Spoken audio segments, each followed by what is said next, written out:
Scoring a lot of points in different ways. Just really creative. Kole Mulhauser, Andrew Reall.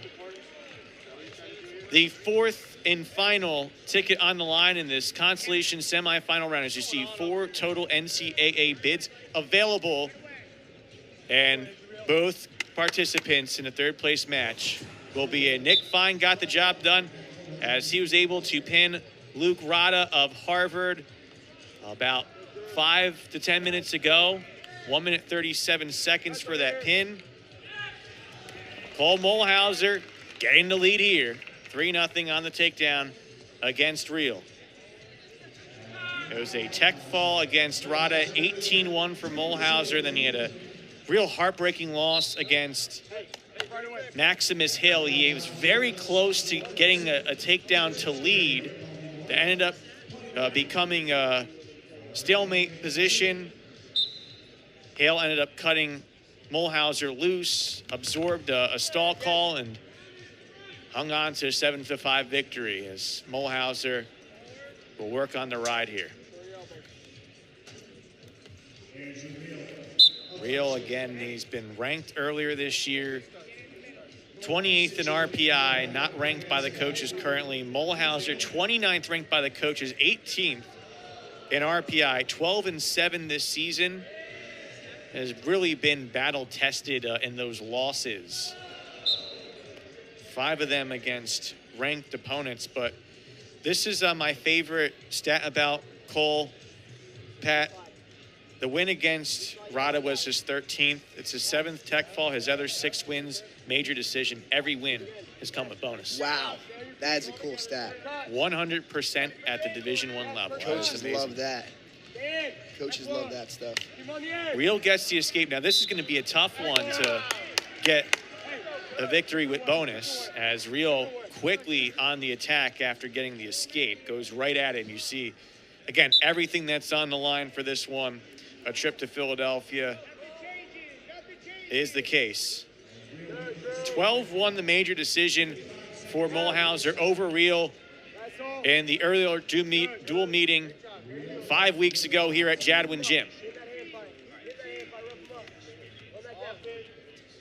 Have the adjustments by Reall against Mulhauser been successful, or will Kole Mulhauser make it 2 of 2 and head his way to Philadelphia to be the 4th Princeton Tiger to clinch that spot? Again, 5 ranked wrestlers. Ty Whalen has his shot at 149. It would be 5 of 5 for those ranked wrestlers. Not official when we say it, but when you look at the brackets and the allocations, more or less, the ranked wrestlers are the ones that are expected, at least by the coaches, to move out of the Ivy League into the NCAA tournament. And if you can go 100% for your team, you know you've gotten at least one job done. And then better yet, if you can steal a bid or 2, that's going to help out the team cause. Absolutely. Yep. And, you know, just even those guys that are hunting for Nat Large at this point, it's like you never know, right? You just got to continue to wrestle and try to get your hand raised. There was an unfortunate forfeit at 197 after the concussion protocol over at Nat 2.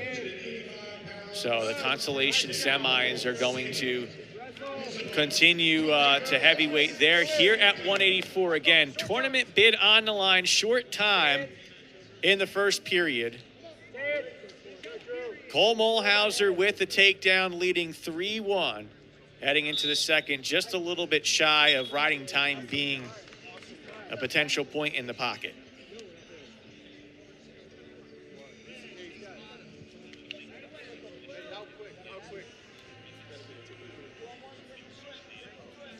Choice will begin for Mulhauser. He opts to go for the bottom.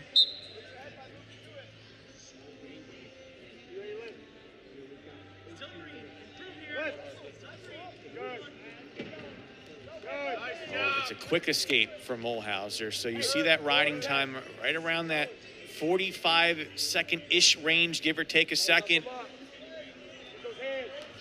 Mulhauser in on the leg, though. Gets real high, gets the sweep. Reall trying to sneak out of it, keep the hip free. Oh, that was a quick recovery by Drew Reall, and Joe Dubuque says, what recovery? I want a challenge. I think that's 3. And so we'll get another look at this one. I was very quick to the brick for Coach Dubuque. He was thinking it's 7-1 Mulhauser.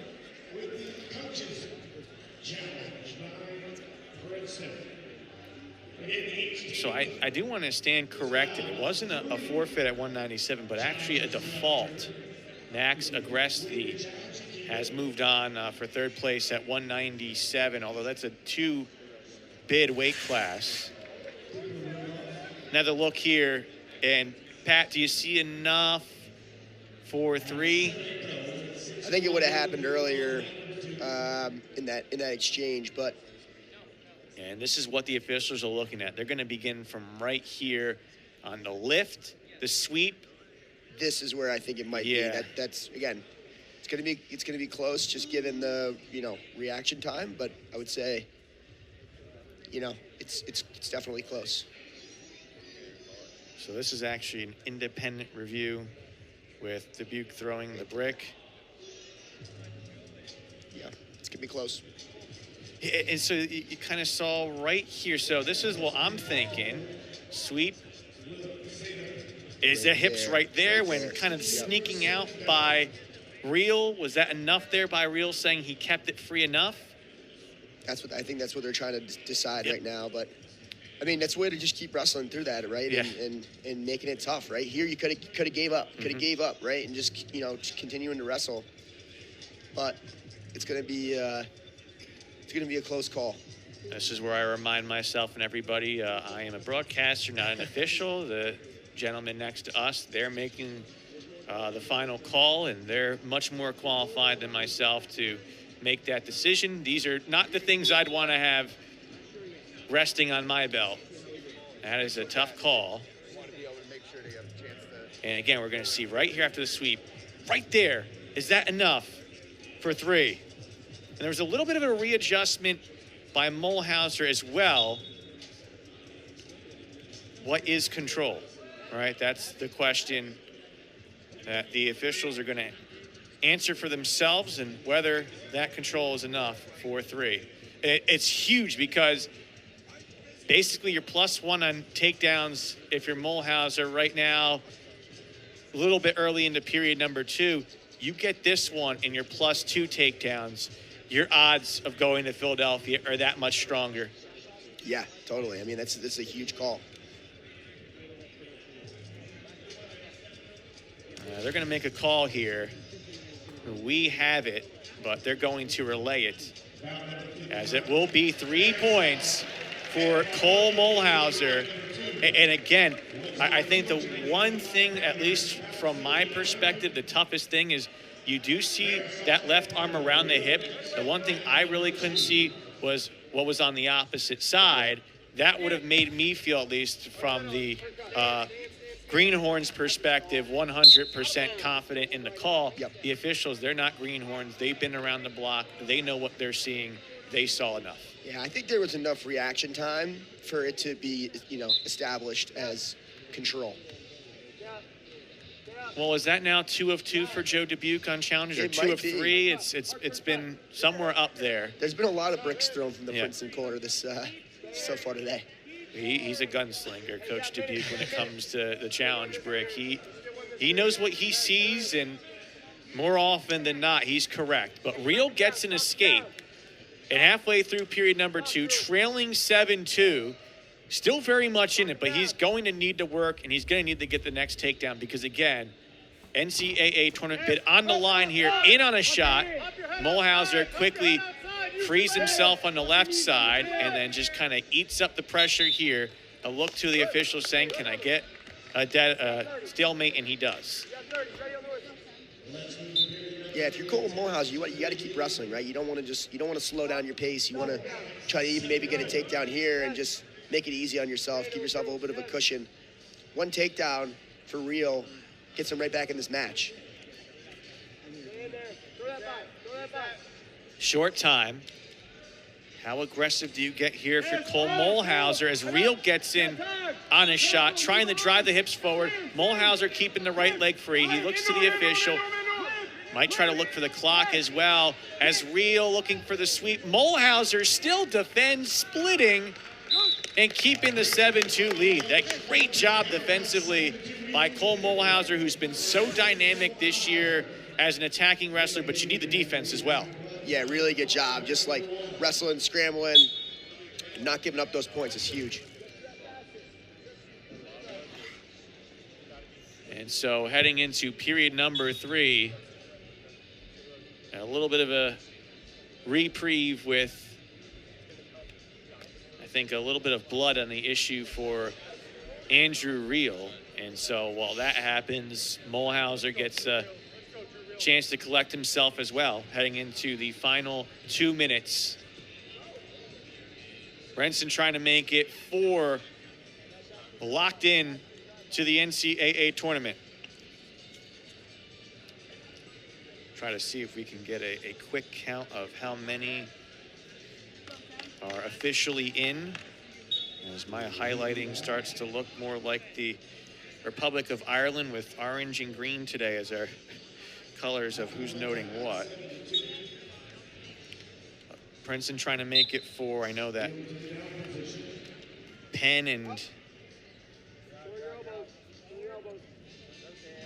Cornell have at least 3.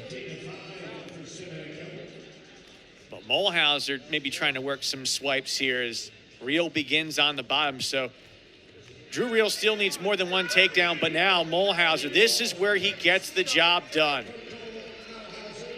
All the bonus points possible. There's going to be a challenge brick thrown the other way by Brown.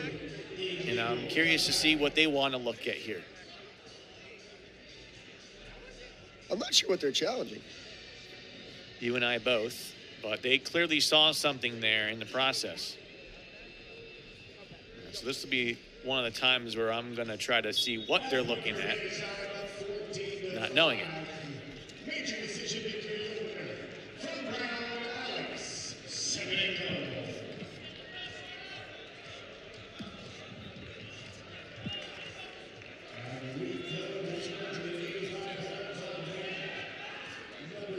They're going to look at the cutback on the mat return here, Pat, and once we get to see what the officials are looking at, you can tell me what you see.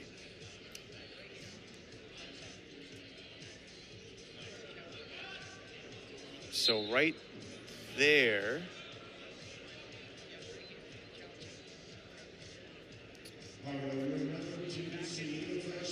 do you see enough there for anything to be overturned? I'm not sure. This is one situation where I actually don't really know. I said on the last review, I'm a greenhorn when it comes to making decisions on reviews. This is one that is a whole other level above my What the thing is his hands are still on the mat, right? Yeah. So the cutback is when they're on their feet, right? Typically, it doesn't apply when the guy's hands are on the mat. That's my thought process around it. If they were on their feet, like if Reall was off of his hands, that's when that applies. That's what my opinion is. Well, the officials are still going to look at this one here,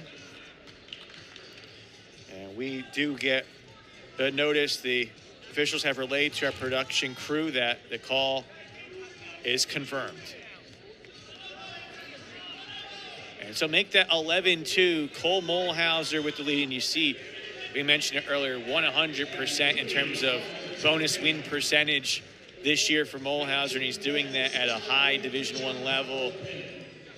You thought Reall might be able to stick with it, and then all of a sudden rip back 4 on a near fall and completely in a driver's seat by Mulhauser. Yeah, I can't stress enough how important it is to be active on top, right? And this is what's separating this match from Mulhauser. It's just his aggressiveness. He's very, very active on top. He's not letting any pressure up. As you see, Reall finally gets away. 11-3 the score, but that riding time point just about locked in over the next 7 seconds. And so Reall would have to make up 9 points in the final minute or his hopes of making the NCAA tournament will come down to an at-large decision. Again, arguably with the RPI, at least deserves to be in the conversation, but a losing record overall is the one that really hurts him because he's had one of the toughest strengths of schedule in America, any weight class. Mulhauser in trouble. He just lost it on the shot. He's got to keep wrestling. This match is not over. Reall This trying match to go is at not it. over. Yeah. He's trying to go for a second quick takedown. Mulhauser trying to go back at it here. We all know what's at stake here. Reall is not going to stop wrestling. Mulhauser, though, will get 3 of his own and finish with emphasis as his ticket is punched to the NCAA tournament. A major decision, another bonus victory, 16-6 for Kole Mulhauser, as he has one more match coming up left in the Ivy League tournament, the 4th Tiger heading to Philadelphia. He's got to be pumped up. That's an exciting thing. Get to go compete down in Philadelphia. So he joins Mark Anthony McGowan, Eli Rivera, and Luke Stout, as you see the fine work done by Kole Mulhauser.